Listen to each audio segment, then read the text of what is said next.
और इस कोड को जब तक हटाएंगे नहीं तब तक उत्तर प्रदेश की स्थिति को ठीक करने में कठिनाई होगी।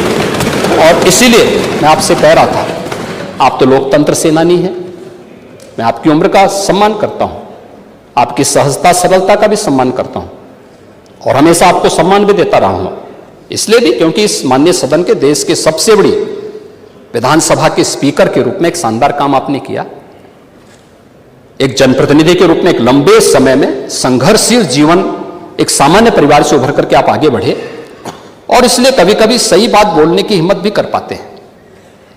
लेकिन आपने लोकतंत्र सेनानी कहा अपने आप को, मुझे बहुत अच्छा लगा। लेकिन जिस लोकतंत्र का गला घोंटने का काम कांग्रेस ने किया था, आज उसी के साथ आप मिलकर के क्या काम कर रहे हैं और क्या करते रहे, क्या करते रहे। आप लोग तो हमारे बजट पर, हमारी सप्लीमेंट्री डिमांड पर आपने उंगली उठाई। मैं पूछना चाहता हूं, मुझे आप लोगों की बातों पर पंचतंत्र की कथा याद आती है, आपने सुनी होगी। 4 ठग थे, एक किसान एक बकरी लेकर के जा रहा था, तो चारों ठगों ने कहा कि इस किसान से बकरी कैसे ली जाए। तो हो सकता है कि उनको थोड़ा लोक लाज रही हो, तो उन्होंने कहा चलो छीन तो नहीं सर पाएंगे, तो एक काम करते हैं, चारों अलग अलग जगह खड़े हो जाते हैं और अलग जगह खड़े होकर के हम लोग ये बोलें कि भाई ये कुत्ते का बच्चा कहां लेके जा रहा है। तो एक वो किसान बेचारा अपनी बकरी के बच्चे को कंधे में रख करके लेके जा रहा है, तो पहले ठग के पास से गुजरता है तो बोलता, अरे काका ये सब क्या ले जा रहा है, ये कुत्ते के बच्चे को अपने कंधे में लेके क्या जा रहा है। किसान बोलता, अरे धूर्त कहीं के, ये कुत्ते का बच्चा नहीं बकरी का बच्चा है। वो हंसते हुए चुप हो जाता है। आगे अगले चौराहे पे जाता दूसरा ठग, अरे काका ये तो कुत्ते का बच्चा आप कहां लेके जा रहे हैं। वो बोलता है, उसको भी डांटता, अरे पागल हो गए क्या, अरे कुत्ते का बच्चा नहीं बकरी का बच्चा है। अगले आगे बढ़ता है, फिर तीसरा ठग मिल जाता है, वह भी फिर यही बात उसको बोलता है। चौथे ठग ने भी कहा तो किसान को विश्वास हो गया, उसको लगा कि भोला भाला किसान, अन्नदाता किसान, मेहनती किसान, उसको विश्वास हो गया यार एक व्यक्ति झूठ बोलेगा, लगता है कि मेरी दृष्टि दोष ही मुझे हो गया है, लगता है ये कुत्ते का बच्चा ही है, उसने फेंक दिया उसको। चारों ठगों का काम पूरा हो गया और चुनाव में खटाखट 1 लाख का बॉन्ड, 1 लाख का बॉन्ड कहां गया, कहां गया 1 लाख का बॉन्ड,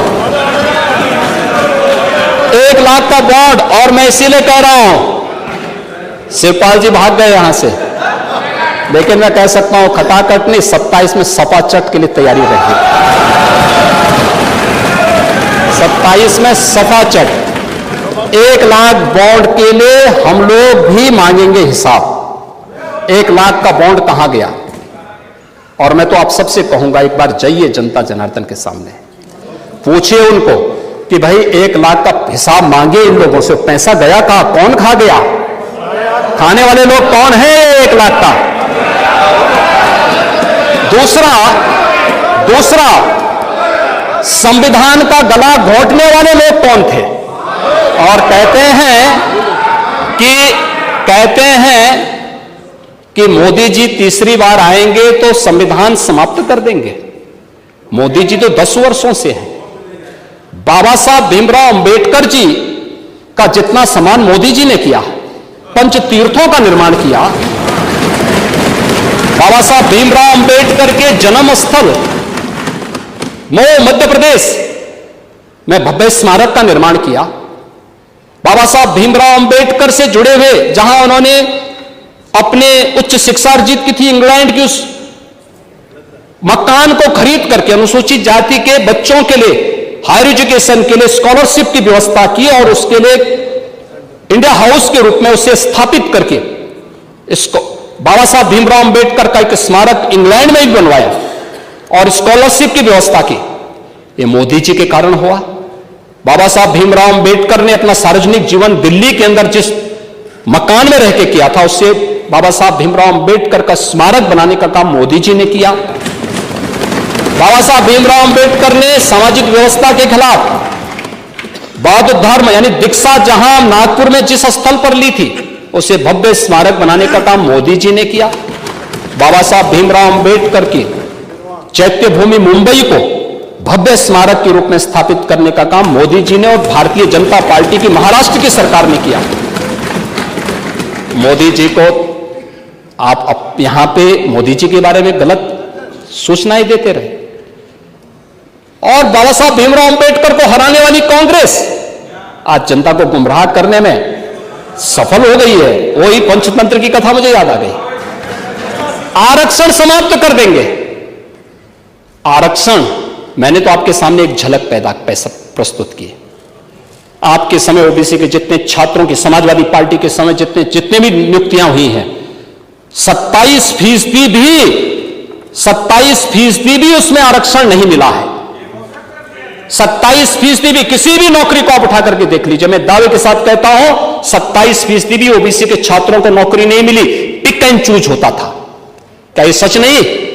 आज जिस तहसीलों की आप बात कर रहे हैं यहां पर भतीजा और चाचा की एंड कंपनी वसूली के निकली थी और लेखपालों की तैनाती उस आधार पर हुई थी। आज तो नहीं है। आज तो हमने 5500 लेखपालों की तैनाती दी है।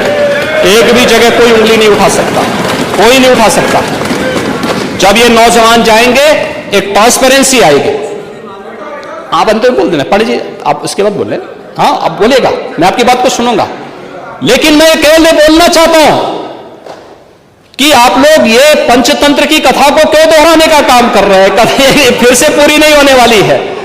याद रखना, हमारी सरकार में मैंने लोक सेवा आयोग के आंकड़े आपको दिए हैं और मैं फिर दावा ठोक करके बोलता हूं 27% नहीं, हमारी सरकार में जो तैनाती हुई, नियुक्तियां हुई हैं, किसी भी पद पर हुई हैं, SC, ST, OBC कि अगर आप नियुक्तियों की बात करते हैं, मैं कहता हूं ये 50% नहीं 60% से अधिक नियुक्तियां प्रदेश के अंदर हुई। 60% से अधिक नियुक्तियां हर एक स्तर पर हमने की हैं और ये सुनिश्चित किया है एक प्रदेश के किसी नौजवान के साथ धोखा नहीं होना चाहिए। धोखा कोई करेगा उसकी नौकरी को उसी दिन हम लोग लेने का काम करते हैं। जेल के अंदर पूरी निर्ममता के साथ उसको ठूसने में भी कोई कोताही नहीं बरतते।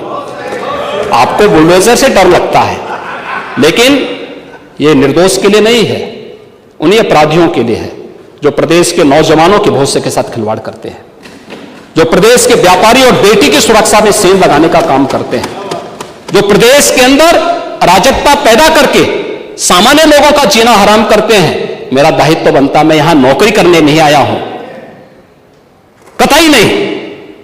मैं यहां पे इस बात के लिए आया हूं कि अगर वो करेगा तो भुगतेगा भी फिर, और इसीलिए मैं यहां पे आया हूं कि हम लोग उससे लड़ेंगे।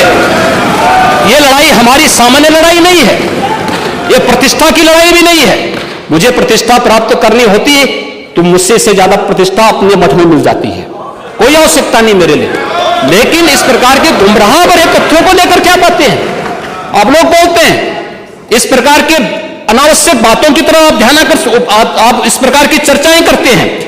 लेकिन मैं कहना चाहूंगा और अंत में मैं केवल एक ही बात कहना चाहूंगा, एक काट की हंडिया बार बार नहीं चढ़ने वाली है, तो उसका समय पूरा हो गया, पूरा हो गया है, अब नहीं चलने वाला है। और इसीलिए हम लोग तो इस बात के पक्षधर हैं और वह ये मैं फिर भी आपसे आप लोगों से कहूंगा, आपसे नहीं, आप तो बड़े बुजुर्ग हैं, वयोवृद्ध हैं, पूरे मैं दोनों पक्षों से कहूंगा कि पांडे जी जैसे लोगों को सम्मान मिलना ही चाहिए, क्योंकि वो पीढ़ी लगभग अपने ढलान की तरफ है और मुझे लगता है उन्हें हर प्रकार का सम्मान मिलना चाहिए। लेकिन हम लोग जो भी योजना बनाते हैं यह धरती पर पांव रख करके बनाते हैं, व्यवहारिक जगत का। मैं आपकी बात को इसलिए सुन रहा था, मैंने एक भी बार आपको डिस्टर्ब इसलिए नहीं किया क्योंकि मैं जानता था कि आप जमीन पर रह करके सारी बातों को यहां व्यवहारिक स्तर पर बोलते हैं। और इसीलिए मैं कहूंगा कि एक पांव, जो अटल जी ने कहा था, एक पांव धरती पर रखकर ही बावन भगवान ने आकाश पाताल को जीता था। धरती ही धारण धर करती है, कोई इस पर भार न बने, मिथ्या अभिमान से न तने। मुझे लगता है गलतफहमी नहीं होनी चाहिए समाजवादी पार्टी या कांग्रेस को कि वह बार बार खटाखट जैसी योजना के माध्यम से जनता को धोखा दे सकें। लेकिन मैं आपसे कह सकता हूं, ये सरकार चलेगी, मजबूती के साथ चलेगी, प्रदेश के अंदर ट्रांसफॉर्म करने के अपने अभियान को आगे बढ़ाएगी। प्रदेश के अंदर खिलवाड़ करने की किसी को जरूरत नहीं होगी। और कल की जो गोमती नगर की घटना है, उस घटना में भी हम लोगों ने जवाबदेही तय की है। उसके अपराधियों की सूची भी मेरे पास आई है। ये अपराधी हैं, पहला अपराधी है पवन यादव, दूसरा अपराधी मोहम्मद अरबाज। ये सद्भावना वाले लोग हैं, यानी सद्भावना, अब इनके लिए सद्भावना ट्रेन चलाएंगे, इनके लिए बुलेट ट्रेन चलेगी, चिंता मत करो। और उस बुलेट ट्रेन की तैयारी की जा रही है। और इसीलिए महिला सुरक्षा हमारे लिए सर्वोच्च महत्व रखता है। हमने इस बात को पहले दिन कहा है, कोई खिलवाड़ करेगा तो उसका खामियाजा भुगतेगा। हम लोगों ने इस बारे में हम लोगों ने आश्वस्त किया, एक एक बेटी को, एक एक बहन को हम लोगों ने इस बात के लिए आश्वस्त किया है। और मैं फिर इस बात को कह सकता हूं, इस घटना को हमने गंभीरता से लिया है।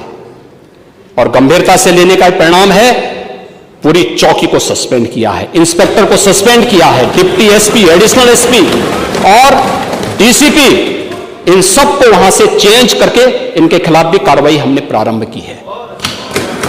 जो भी व्यक्ति प्रदेश के अंदर अराजकता और अव्यवस्था पैदा करने का प्रयास करेगा, मैं फिर कहूंगा, हम सबका सम्मान करेंगे, सबको सुरक्षा देंगे। लेकिन अगर किसी ने अव्यवस्था पैदा करने का प्रयास किया है तो फिर उसका भुक्तभोगी भी उसको बनना ही पड़ेगा। मैं यही आपसे भी कहूंगा कि आप अपने लोगों को भी इसके लिए तैयार करेंगे कि वे कानून का पालन करने की दिशा में आगे बढ़ेंगे, तो मुझे लगता है कि यह अच्छी दिशा में आगे बढ़ पाएगा। सप्लीमेंट्री डिमांड पर आपने अपने बातों को यहां पर रखा, माननीय सदन में हमारे दलीय नेताओं ने अपनी बातों को यहां पर रखा। मैं उन सब के प्रति आभारी हूं, माननीय सदन का भी आभारी हूं। बहुत सारी बातें आप लोगों ने कही हैं, हमने खन्ना जी को अधिकृत भी किया है इसके लिए कि भाई देखो खन्ना जी, आप वित्त मंत्री हैं और सदस्यों की बात को वित्तीय ढंग से थोड़ा सोच करके उसको आगे बढ़ा दीजिए। और मुझे लगता है कि होगा, अच्छी दिशा में आगे बढ़ेगा। लेकिन हमें चिंता इस बात की होती है कि सदस्यों के बारे में परसेप्शन गलत न जाए बाहर। मुझे लगता है कि इस चीज की भी हमें चिंता होती है। सत्ता पक्ष के विधायक अपने प्रस्ताव समय पे देते हैं तो उन्हें त्वरित आर्थिक विकास से पैसा मिला, और मुझे लगता है विपक्ष के सदस्यों को, खासतौर पर समाजवादी पार्टी के सदस्यों को इसकी फुर्सत नहीं होती कि विकास करा सकते हैं, क्योंकि वहां पे क्षेत्र के विकास के बजाय स्वयं के विकास में ज्यादा ध्यान रहता है, इसलिए वो ज्यादा प्रस्ताव दे नहीं पाते। तो